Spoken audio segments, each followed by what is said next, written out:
You are not stuck. You are just comfortable staying where you are. Comfort feels safe. It looks like stability. It whispers that tomorrow can wait. Nothing is broken enough to force a change, so you settle. You build routines that protect you from discomfort, not from regret. Days pass quietly. Weeks blend together.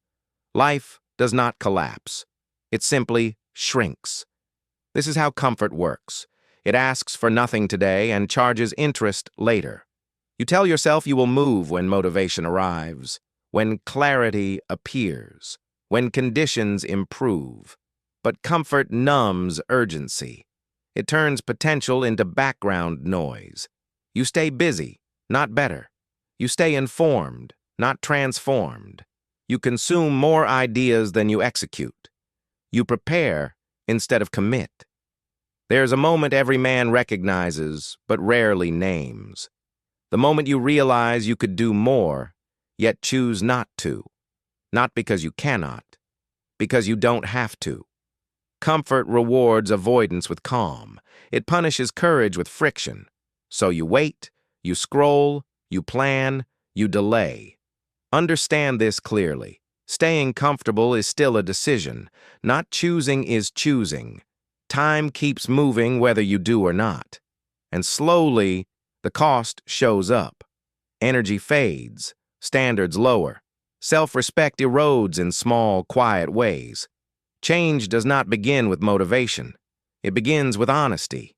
Admit where you are comfortable hiding. Admit what staying costs you. This video is not here to push you. It is here to wake you up before comfort decides the rest of your life. Most men do not change because life hurts too much. They change only when it hurts enough. And for many men in midlife, the pain is muted. They are not starving. They are not failing publicly. Their family still functions. Bills are paid. Health is good enough. Nothing is collapsing, so nothing feels urgent. This is the dangerous middle, not rock bottom, not growth, just survival with slow erosion.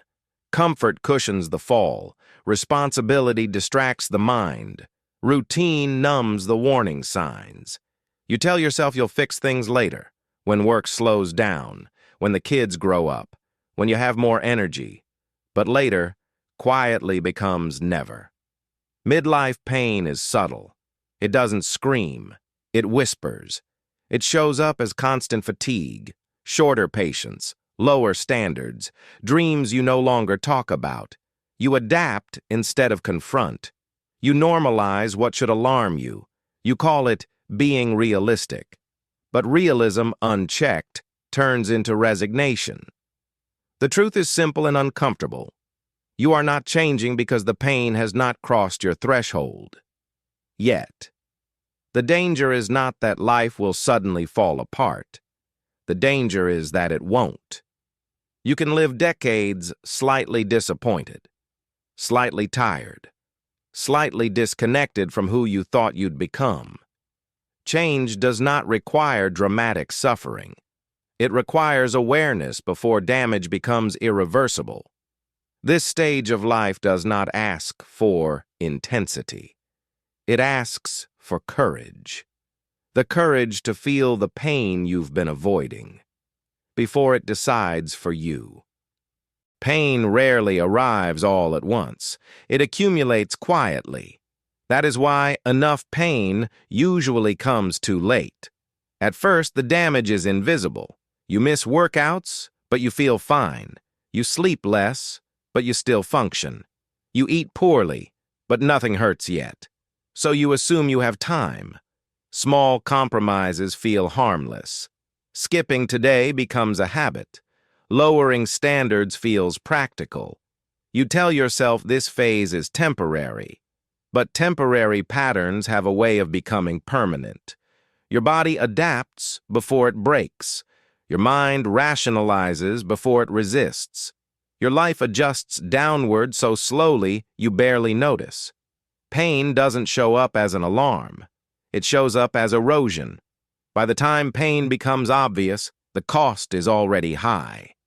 Health issues are harder to reverse. Finances take longer to repair. Relationships carry years of quiet distance. This is why waiting for pain to motivate change is dangerous. Pain is a terrible teacher. It teaches late and it charges interest.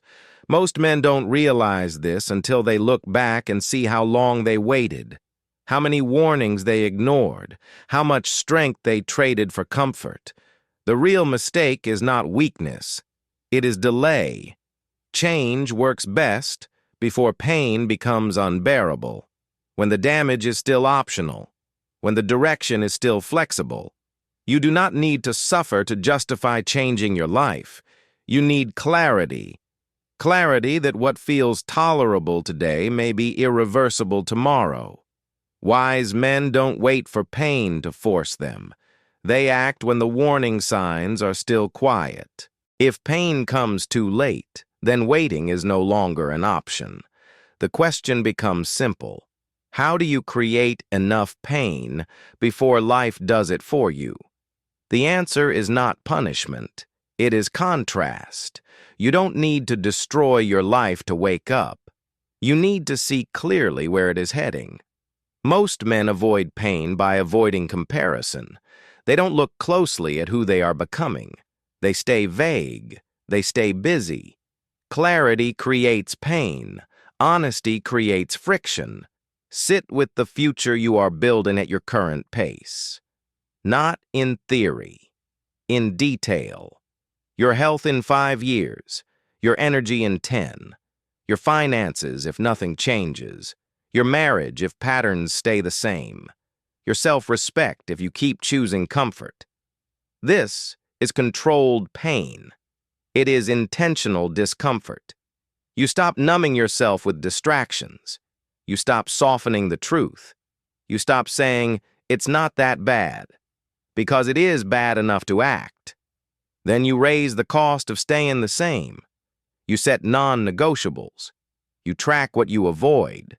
You remove comforts that keep you passive. You put structure where excuses used to live. This is not motivation. This is leverage. You don't wait to feel ready. You move because staying hurts more than moving. Men who change early don't have stronger willpower. They have clearer consequences. They don't romanticize suffering. They respect warning signs. And they choose discipline while the pain is still optional. After awareness comes structure, not intensity, not motivation. Most men fail here because they try to feel ready. They wait for confidence. They wait for energy. They wait for the right mood. But discipline does not ask how you feel. Silent discipline works because it removes negotiation. There is no debate in the morning, no bargaining at night, no emotional discussion with yourself. You wake up at the same time. You move your body even when enthusiasm is gone. You eat simply. You sleep consistently. You do the work because it is scheduled. Nothing about this is impressive. No one applauds it. No one sees it. That is exactly why it works. Motivation is loud. Discipline is quiet. Motivation spikes and crashes. Discipline compounds. You don't need a perfect plan. You need a repeatable one. Small actions, same time, same rules, every day. Silent discipline protects you from yourself, from excuses that sound reasonable, from moods that feel convincing. At this stage of life, progress comes from subtraction, fewer decisions, less chaos, less noise. You stop asking, "Do I feel like it?" You start asking, "Is it scheduled?" This is not punishment. This is relief. Relief from overthinking. Relief from starting over. Relief from relying on willpower.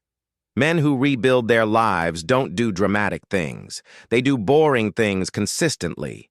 And over time, quiet discipline does what motivation never could. It changes who you become. You don't need a new version of yourself. You need fewer lies about where you are. Most men don't fail because they lack strength. They fail because they delay honesty. They wait for the moment when change feels obvious, when pain becomes undeniable, when life forces their hand. But by then, the cost is already high. Real discipline begins earlier, in quiet moments, when no one's watching, when nothing is urgent yet. It begins when you stop asking how you feel and start asking what your life is becoming. Not tomorrow, not someday, but at this pace. This is not about pressure. It is about alignment. Your actions either match the life you want or they slowly build a life you will have to accept. Every day you repeat a habit. You cast a vote for the man you are becoming. No drama, no announcement, no motivation speech, just choices. Made quietly, repeated consistently. You don't need to change everything. You need to change the direction. One decision, one schedule, one standard you refuse to lower. Let this be the moment you stop waiting for pain and start respecting the warning. Nothing has to break for you to move, but something inside you has to wake up.